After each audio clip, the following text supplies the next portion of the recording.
Welcome back to Business Line. Last week, Aarti Krishnan, research head Business Line newspaper, listed various reasons for skyrocketing prices of gold. This week, we take a look at how to invest in them. Thanks, Pranav. Continuing our discussion on investing in gold, we have with us Aarti Krishnan from Business Line. Welcome back, Aarti. So today, we're going to look into how to buy gold.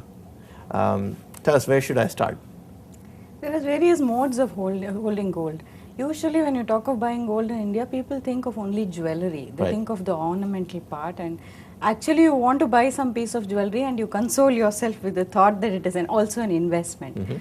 But actually there are new means of holding gold which have come up in the past few years. So if you actually want to buy gold, you can buy jewelry. You can buy bars or coins retailed by the public sector as well as private sector banks across India.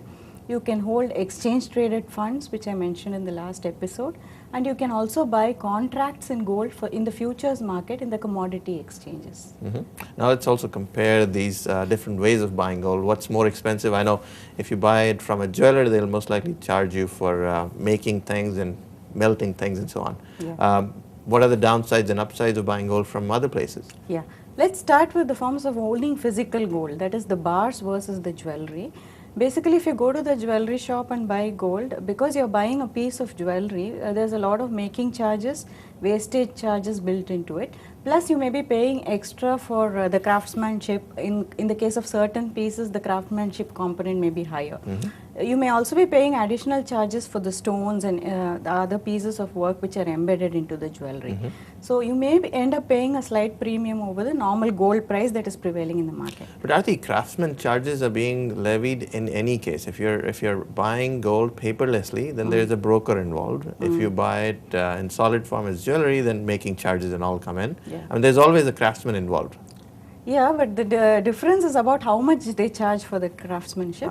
So when you buy jewelry, typically the craftsmanship, the making charges, wastage, etc. can range between 15 to 20% of the gold price. It depends, it varies very widely depending on what sort of jewelry you're picking. The other alternative is to go to the banks and buy jewelry which they sell. Typically today a whole lot of banks in India are allowed to retail gold.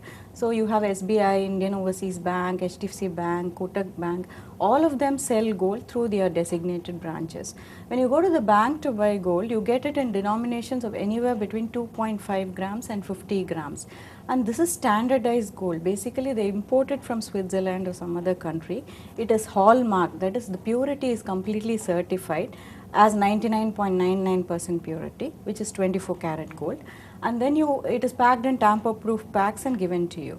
Now in India, many people do know that when you buy jewelry from a neighborhood jeweler, there are caratage issues involved with it. That is, you cannot be sure that it is of 24 karat because of various alloying, etc., which goes in. The actual caratage may turn out to be much lower than what you believed it was. So that's also a hidden cost involved in buying gold from the jeweler.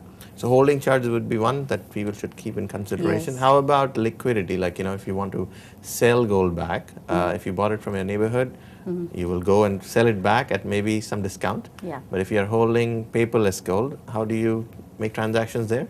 First there's even a distinction between these gold bars you buy from banks and the jewelry you buy from the jeweler.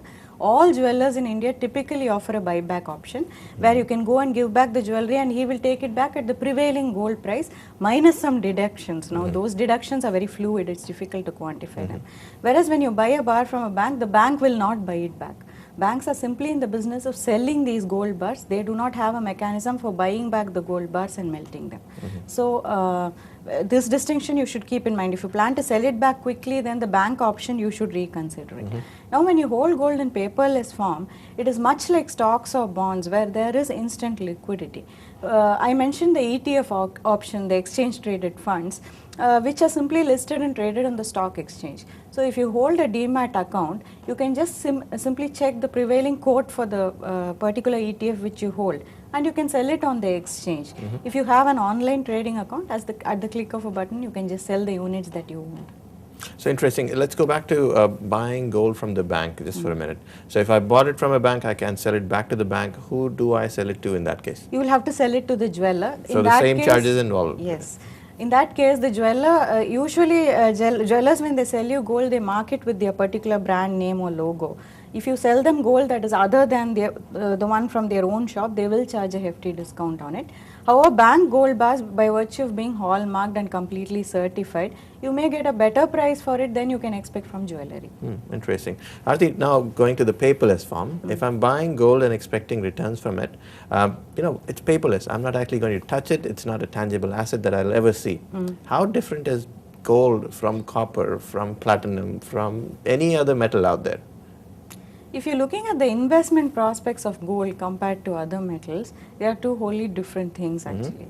When you buy copper or zinc or aluminium, that is linked to how the global economy is performing. Right. Aluminium goes into aircraft and automobiles, copper goes into so many electrical applications. Right. So the demand for copper or zinc or aluminium essentially depends on how people view the prospects for the economy and the user industries for those metals. Right. However, in the case of gold, it has no real use really. Almost, yes. Though it is shocking to say Yes, that. yes. I mean, gold is only for ornamental purposes. Right. So the demand for gold globally does not depend on the industrial growth aspect or the economic growth aspect. Right. It simply depends on discretionary spending by consumers, whether Right. they'd like to loosen up their purse strings on jewelry or not, and so Right. on.